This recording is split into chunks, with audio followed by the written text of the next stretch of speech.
ఆ బాలుడు దివ్యశక్తి గలవాడు. కానీ ఒక చిన్న పిల్లాడి గురించి భయపడడం ఎందుకు? రోగం, రుణం, ఇంకా శత్రువు ఇవి పెరిగే కొద్దీ నష్టం వాటిల్లడం అనివార్యమని తెలుసుకోండి. ఈ రోజు అతన్ని మనం నిలువరించకపోతే రేపు అతడు మన అందరినీ నిలువరిస్తాడు. కానీ ఒక పిల్లవాడికి మనం ఎలా దండన విధించగలం? మహారాజా, ఒక 9 సంవత్సరాల పిల్లవాడికి శిక్ష విధించకూడదు. మనం పిల్లలకు శిక్షణ ఇవ్వాలి మహాశయ. బాధ కలిగించడం శిక్షణ ఇవ్వడంలో ఉత్తమమైన మార్గం. అర్థమైందా నీకు? ఆ బాలుడికి సరైన బాధ కలిగించాలి. జీవితాంతం అతను రక్తం చవిచూస్తూ ఉండాలి.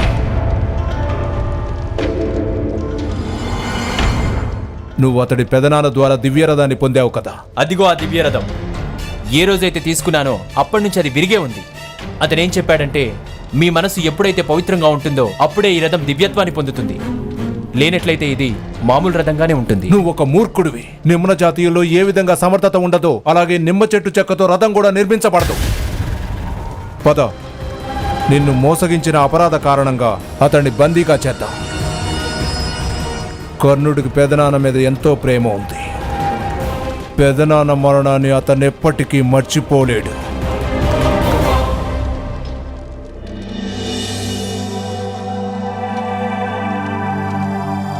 పెద్దనాన్న, సోదరుడి కర్ణుని దివ్య కవచం చూసి అమ్మా ఎందుకలా భయపడుతుంది? దివ్య కవచం. కుమార శోణ, ఏదైనా దివ్యమైన వస్తువును మొదటిసారిగా చూసినప్పుడు చాలామంది ఇలాగే భయపడతారు. ఆ వస్తువేంటో మనుషులు అర్థం చేసుకోలేరు. అదేమిటో తెలుసుకున్నాక దానిని సొంతం చేసుకోవాలనుకుంటారు, లేదా దానిని నాశనం చేయాలనే ప్రయత్నం చేస్తుంటారు. అర్థమైందా?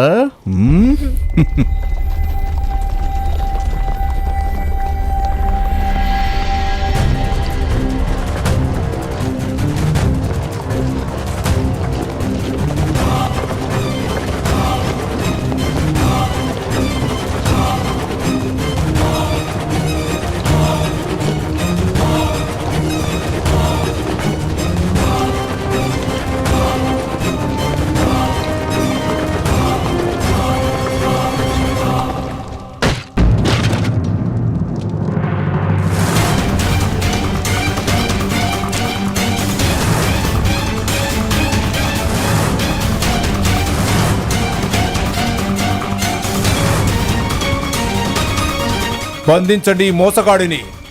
పెద్దనాన్న, దివ్యరథం పేరుతో ప్రజల్ని మోసగాళ్ళ చేస్తున్నాడు. మోసమా?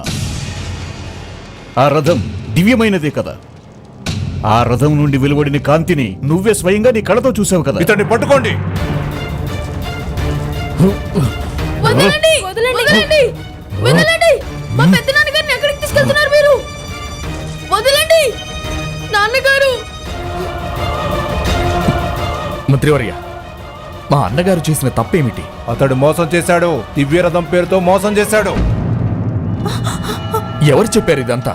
తనకి మోసం చేయాల్సిన అవసరం ఏముంది? అవసరం గురించి నాకేమీ తెలియదు. నేను న్యాయం చెయ్యాలంతే. పట్టుకోండి అతన్ని. వదలండి.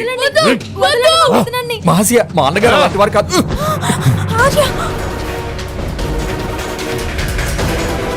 పెద్దనాన్నగారు, పెద్దనాన్నగారు, అన్నగారు, మా పెద్దనాన్న వదలండి. పదా.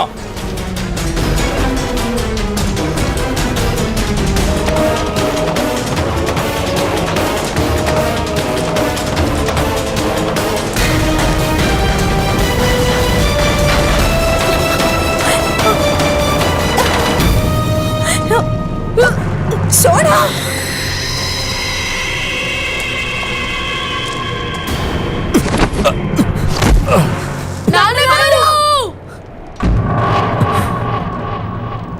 మీరు మా పెద్దనాన్నగారిని తీసుకెళ్ళడానికి వీల్లేదు.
అన్నగారు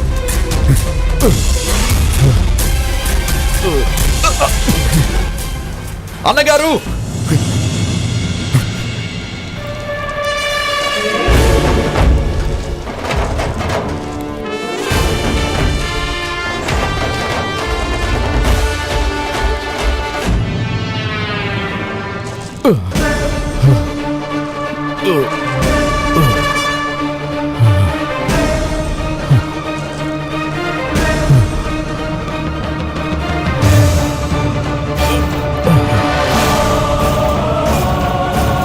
నాన్నగారు సోనా సోనా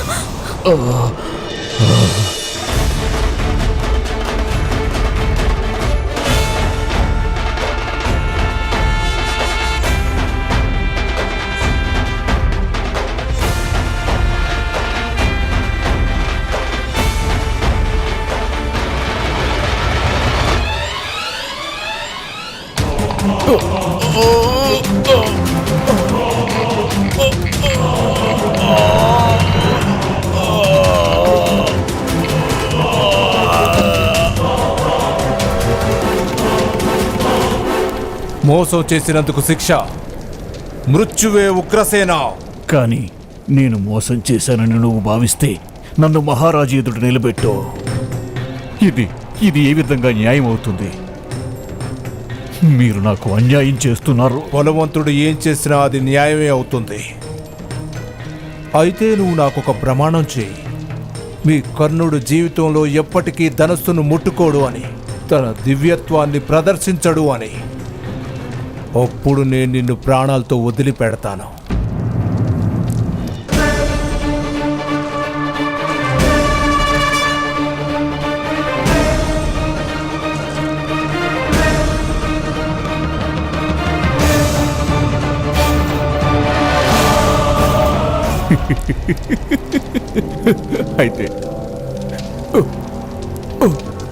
అయితే ఇదా కారణం?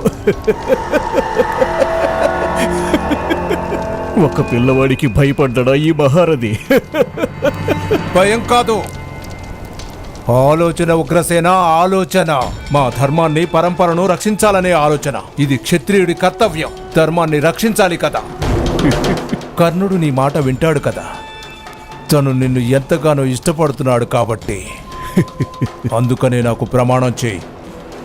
నువ్వు కర్ణుడితో ధనస్సు తాకొద్దని చెప్పాలి. లేదంటే నీ ప్రాణాలు అర్పించుకో. లేదు, కర్ణుడికి అణువణువున ధనస్సు నిండి ఉంది.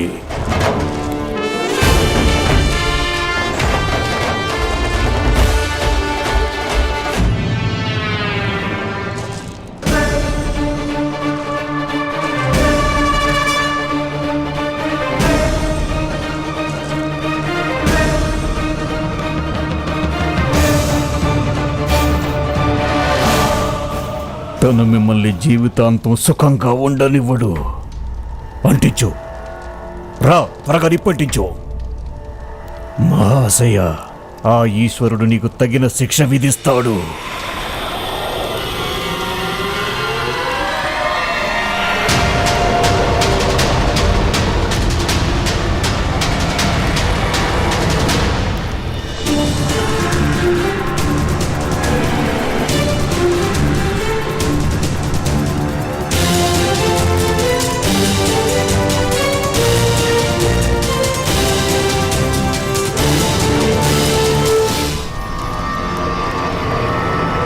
ఇప్పుడు కూడా అవకాశం ఇస్తున్నాను. నేను నీ బంధనాలు విప్పి నీకు ప్రాణభిక్ష పెట్టగలను.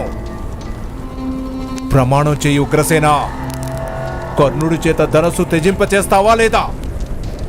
ప్రమాణం చెయ్యి ఉగ్రసేన, ప్రమాణం చెయ్యి.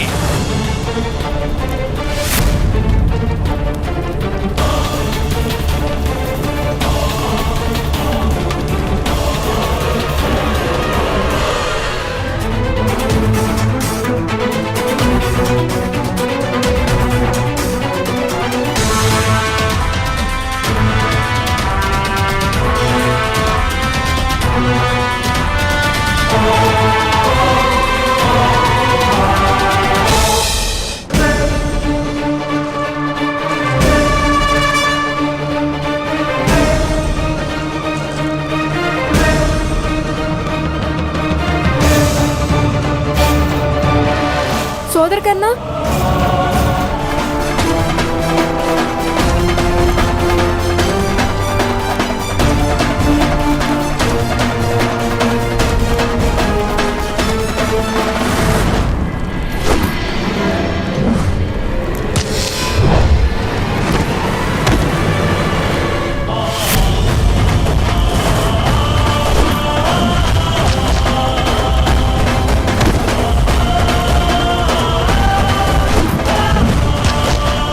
పెదనాన్న దూకేయండి.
అన్నగారు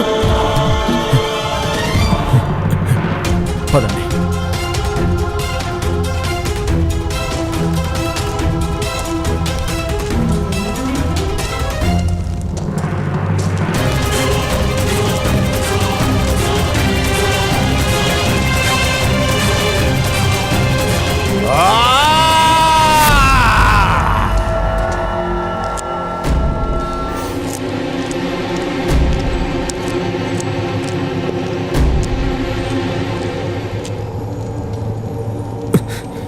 రాధా, మనం వెంటనే ఈ గ్రామం విడిచిపెట్టి వెళ్ళిపోవాలి. వస్త్రాలు, వస్తువులు అన్ని మూట కట్టు. మనం వెళ్ళిపోదాం. నేను వెళ్ళి రథం తీసుకొస్తాను. కన్నా, జాగ్రత్తగా చూసుకో.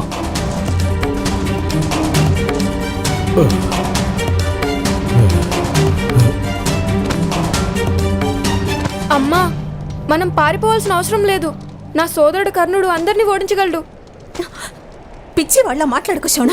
అతనికేదో దివ్యత్వం ఉంది. అతనికే ప్రమాదం వాటిల్లదు. కానీ అతని మూలంగా నువ్వు మృత్యువాత పడతావు శోణ. ఎన్నిసార్లు చెప్పాను నేను, మనకు ధనస్సును ముట్టుకునే అర్హతే లేదు అని. కానీ నా మాట విన్నారా ఎవరైనా? ఏ జన్మలోనూ నేను చేసుకున్న పాపం ఇతని రూపంలో వెంటాడుతోంది.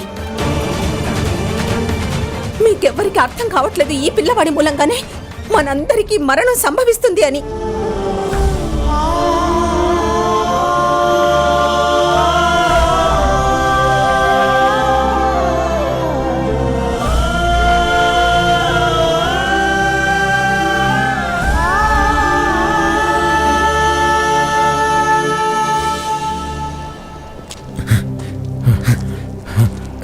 జాగ్రత్తగా నడవండి. రాధా, షోణ,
క్షమించండి మంత్రివర్య, మేము చాలా బలహీనులం. బలవంతులతో పోటీ పడేందుకు మాకు ఎలాంటి అర్హత లేదు.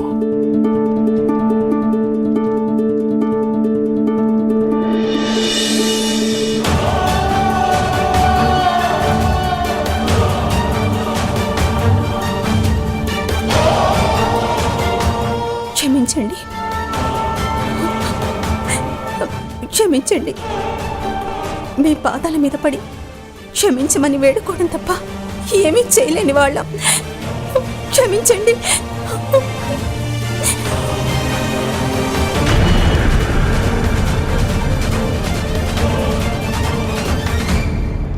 నీ కుమారుడు కర్ణ మాపై బాణాన్ని ఎక్కుపెట్టే సాహసం చేశాడు.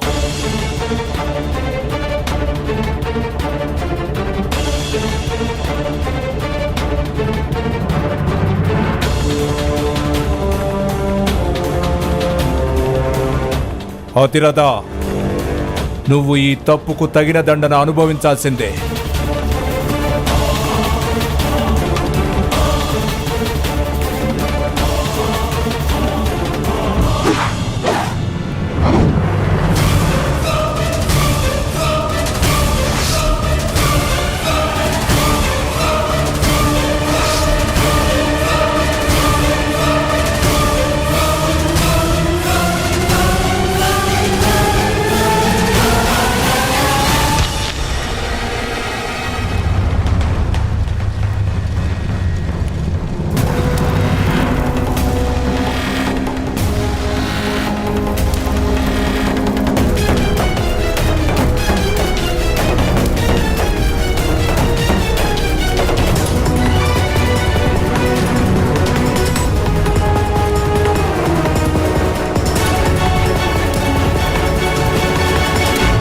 క్షమించండి మంత్రివర్య, కన్నా వచ్చి క్షమాపణ చెప్పు.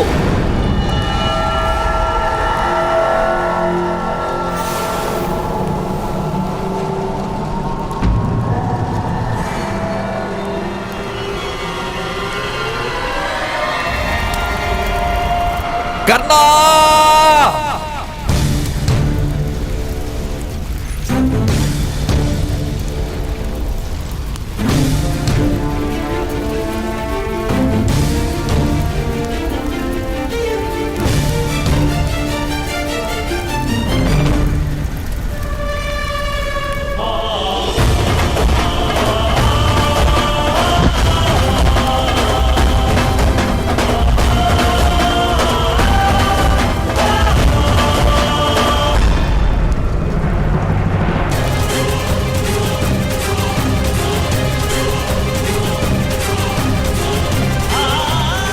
కన్నా!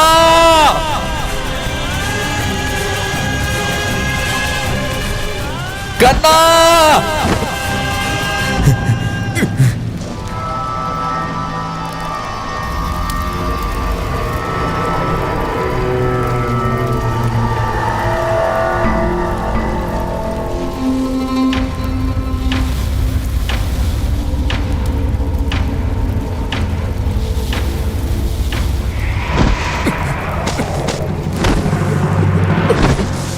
నా కుమారుని రక్షించండి. ఇంత నిర్దయులుగా ఉండకండి.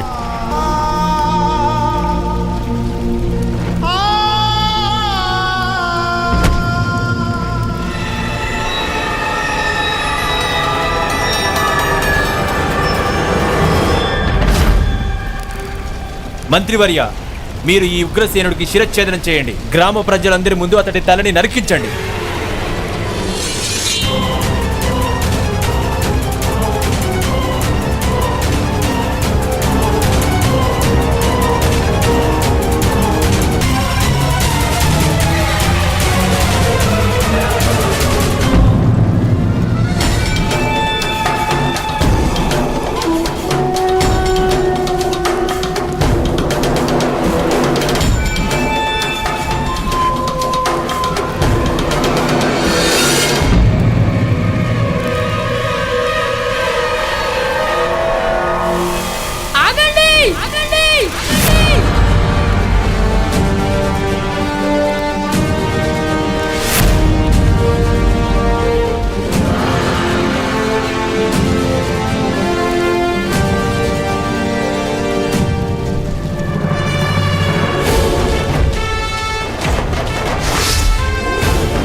మీరు మా పెద్దనాన్నగారి శిరస్సుని ఖండించకండి.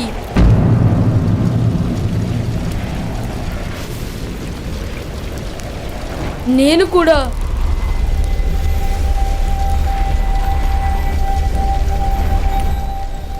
ఈ ధనస్సుని త్యాగం చేస్తున్నాను.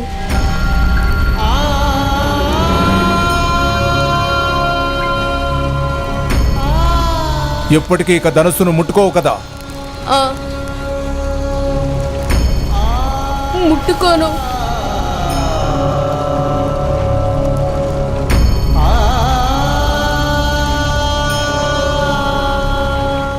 నేను ఎప్పటికీ ధనస్సుతో బాణాన్ని సంధించను.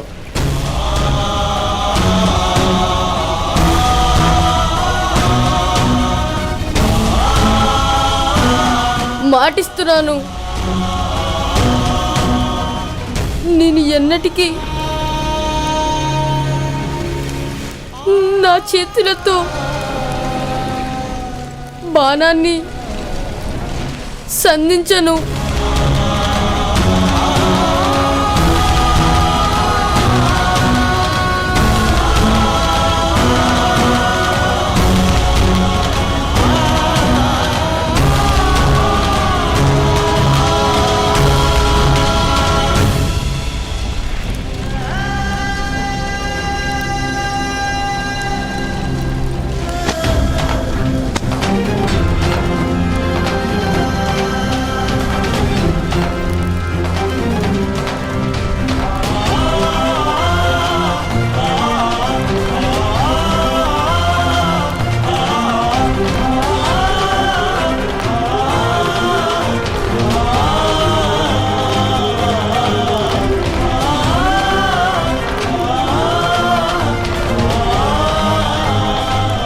గుర్తుంచుకో కర్ణ, సమర్థత శక్తి సాధనలో ఉండదు, జాతి ఇంకా వర్ణంలో ఉంటుంది. ఇదే సాంప్రదాయం, ఇదే ధర్మం.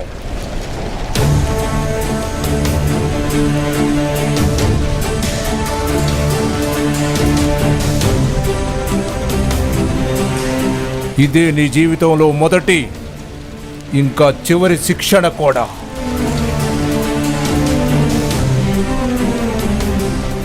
ఉగ్రసేన,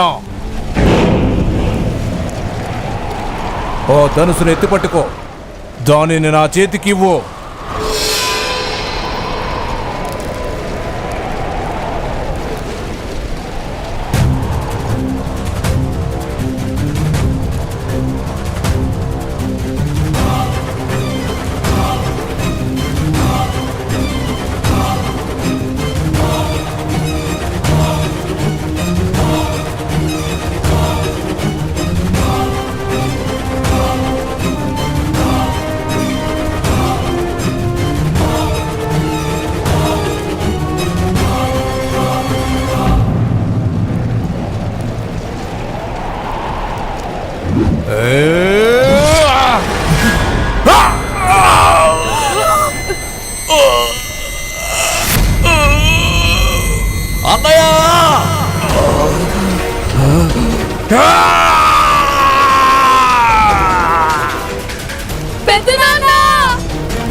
అన్నయ్య గారు,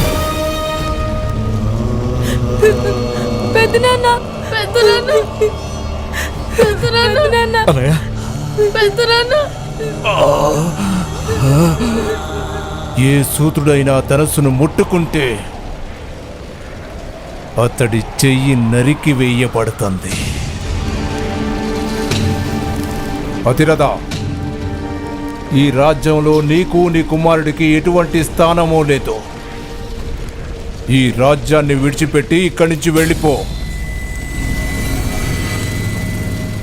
లేదంటే ఈరోజు చెయ్యి నరికాను, రేపు తలే నరికేస్తాను.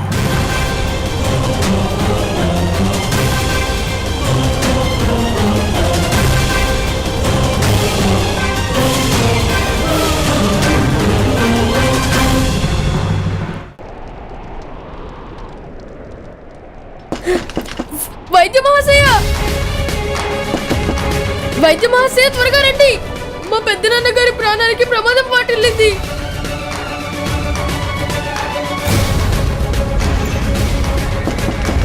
త్వరగా బయటకు రండి. వరుణ్ పెద్దనాన్న, సంజయ్ చిన్నాన్న, సహాయం చేయండి. సంజయ్ చిన్నాన్న, సంజయ్ చిన్నాన్న.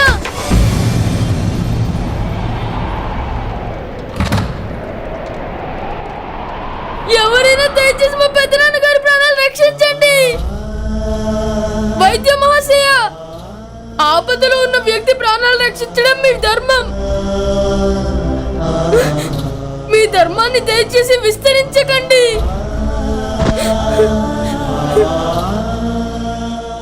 నేను వేడుకుంటున్నాను, మా పెద్దనాన్న గారి ప్రాణాలు రక్షించండి.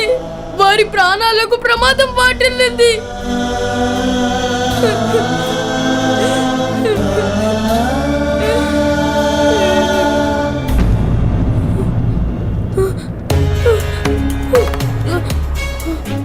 వైద్య మహాశయ,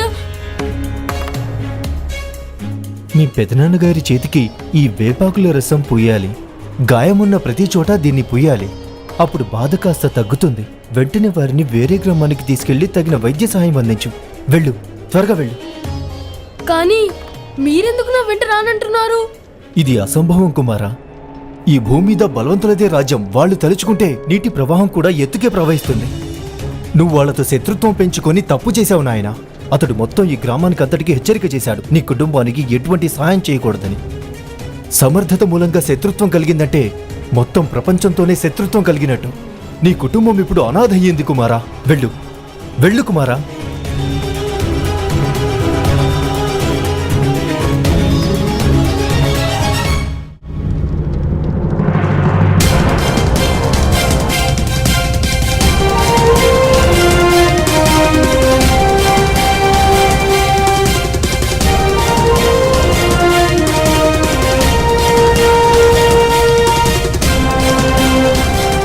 పెద్దనాన్న, పెద్దనాన్న, నాన్నగారు. వైద్యుడు రాలేదా?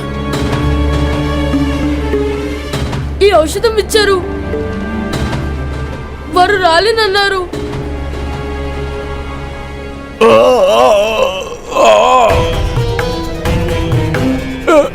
అన్నగారు, మనకెవరు సహాయం చెయ్యరు అతిరామా.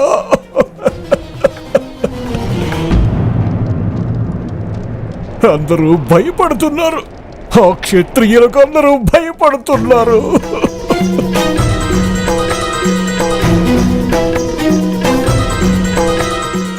ఇక నాకు ఆ సూర్యుని వెలుగు చూసే యోగం లేదు. ఎప్పటి వరకు మనం ఆ క్షత్రియులకు మనం భయపడతామో అప్పటి వరకు మనం ఆ సూర్యుని వెలుగు చూడలేము అతిరథా. పెద్దనాన్న, పెద్దనాన్న.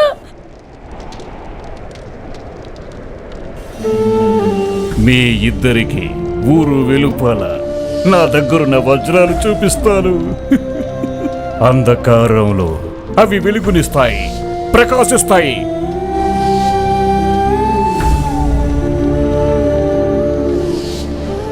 ఈ రోజు మనం ధనస్సు దర్శనంతో పాటుగా ఒంట్లో ఒడుకు పుట్టించబోతున్నాం.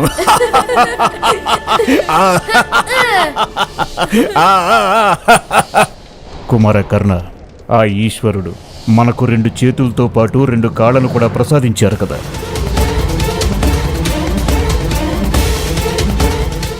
సమర్థత శక్తి సాధనలో ఉండదు, జాతి ఇంకా వర్ణంలో ఉంటుంది. ఇదే సాంప్రదాయం, ఇదే ధర్మం. ఆ సూర్యుని వెలుగు చూసే మనం భయపడతామో అప్పటి వరకు మనం ఆ సూర్యుని వెలుగు చూడలేము అతిరథా.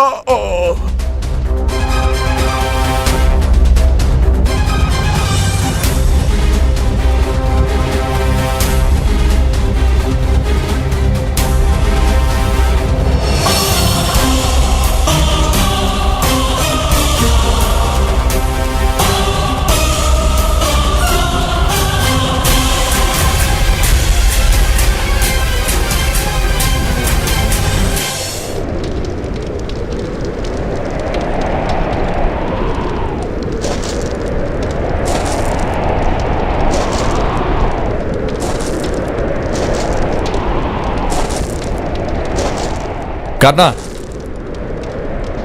ఎక్కడికి వెళుతున్నావు? ఆ క్షత్రియుల్ని ఎదుర్కోవడానికి నాన్నగారు. సూర్య భగవానుడి వెలుగు మనకి తప్పకుండా ప్రాప్తిస్తుంది నాన్నగారు. మనం ఆ మంత్రిని, సైనికుల్ని ఎదుర్కోలేం కర్ణ. నేను జయించగలను నాన్నగారు, జయిస్తాను. నా బాణాల తాకిడికి వాళ్ళు క్షణం కూడా నిలవలేరు.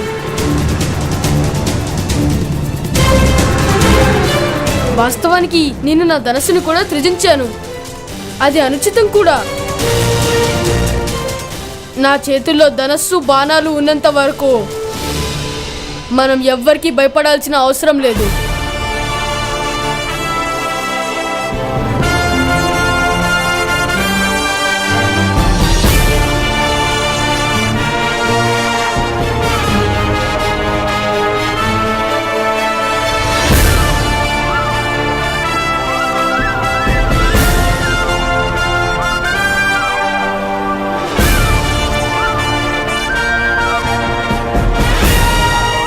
ఆగు కర్ణ, ఆ ధనస్సును ముట్టుకోవద్దు.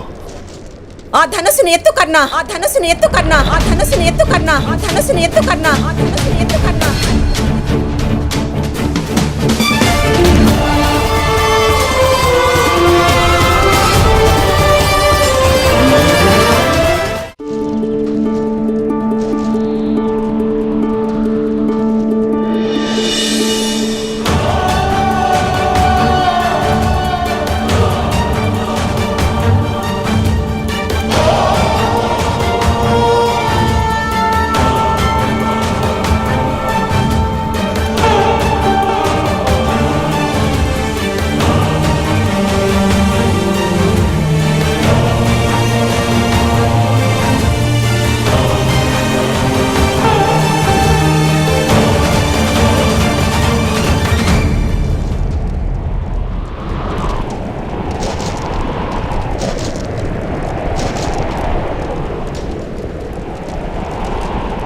నువ్వు నీ ఒక్కొక్క బాణంతో ఒక్కొక్క క్షత్రియుడి తల నరకాలి కర్ణ.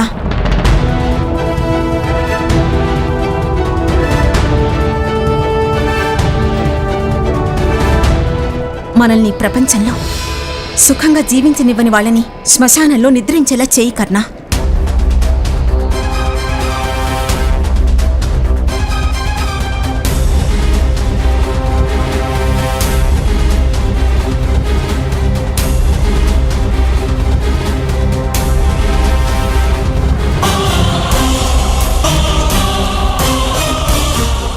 అలాగే అమ్మా. ఈ ధనస్సు ఇక మీ ప్రశంసల్ని తప్పకుండా పొందుతుంది.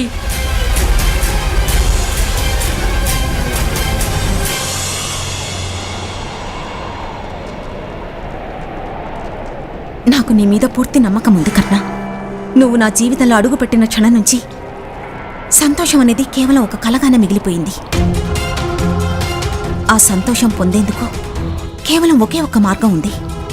అది కేవలం నీ బాణం మాత్రమే చేయగలదు. ఎత్తిపట్టుకో ధనస్సుని, అస్త్రాన్ని సంధించు, ప్రత్యర్థుల్ని చీల్చి చెండాడు, నీ లక్ష్యాన్ని ఛేదించు. కానీ ఇక్కడ నీ మొదటి గురి ఇక్కడ నా గుండెకు ఎక్కుపెట్టు. రాధా, సంధించు కర్ణ, సంధించు నీ బాణాన్ని. ఇది నా ఆజ్ఞ. సంధించు, నన్ను చంపై నీ బాణంతో. నా చావు కారణం ఎలాగో నువ్వే కదా, ఇక సాధనంగా కూడా నువ్వే అవ్వాలి కర్ణ. వద్దమ్మా, నేను మీ మృత్యువుకి కారణం కానే కాను. నువ్వే నా మృత్యువుకి కారణం. నా దౌర్భాగ్యానికి కారణం, నా దుఃఖానికి అంతటికి కారణం నువ్వే కన్నా. నువ్వు పుట్టిన వెంటనే నీ తండ్రి రాజ్యాన్ని విడిచిపెట్టి ఈ చిన్న గ్రామంలో చిన్న చిన్న రథాలు నిర్మించుకుంటున్నారు కన్నా. ఈ బాణంతో నా గుండెని చీల్చి నన్ను చంపై. ఆ తర్వాత నీ సోదరుణ్ణి, నీ తండ్రిని, పెద్దనాన్ని చంపేయడం మర్చిపోకు. అలా అనకండమ్మా. చంపే.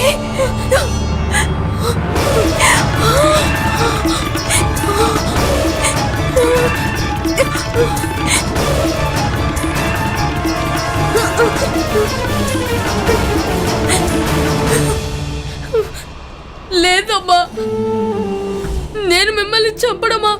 నేను ఎందుకలా చేస్తాను? నువ్వు నన్ను చంపడానికే పుట్టావు కదా కన్నా. లేదమ్మా. నీకు ఎవరైతే ఆశ్రయం ఇస్తారో వారింటికే నువ్వు నిప్పంటిస్తావు. నిన్ను వెన్ను తట్టి ప్రోత్సహించే వాళ్ళంతా నీ మూలంగా బలి కావాల్సి ఉంటుంది.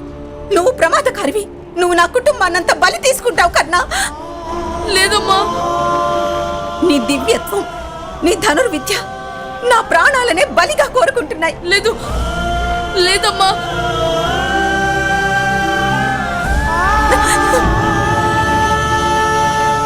అమ్మా, నన్ను అమ్మ అని పిలవకు. నువ్వొక రాక్షసుడివి. నేను నీలాంటి రాక్షసుడికి తల్లిని కాదలుచుకోలేదు. రాధా, ఏం మాట్లాడుతున్నావు నువ్వు? అలా అనకండి అమ్మా. నేను మీ కుమారుడిని. అమ్మా, నన్ను క్షమించండి అమ్మా. నా కుమారుడు సాధారణ సూతుడు, నీలా ధనుర్ధారి కాదు. లేదమ్మా. నువ్వు నీ దివ్యత్వం ప్రదర్శించడానికి జన్మించావు. మమ్మల్ని వదిలేసి వెళ్ళిపో. నీకు చేతులెత్తి వేడుకుంటున్నాను. నన్ను చంపే, నన్ను చంపే. నేను ఒక్క శోనుడికే తల్లిగా ఉండాలనుకుంటున్నాను. నీకు తల్లిగా ఉండే అర్హత నాకు లేనే లేదు. నన్ను చంపే, నన్ను చంపే. అమ్మా, నేను ధనస్సు విడిచిపెట్టేస్తాను. నేను ఎన్నటికీ ధనస్సును ముట్టుకోను.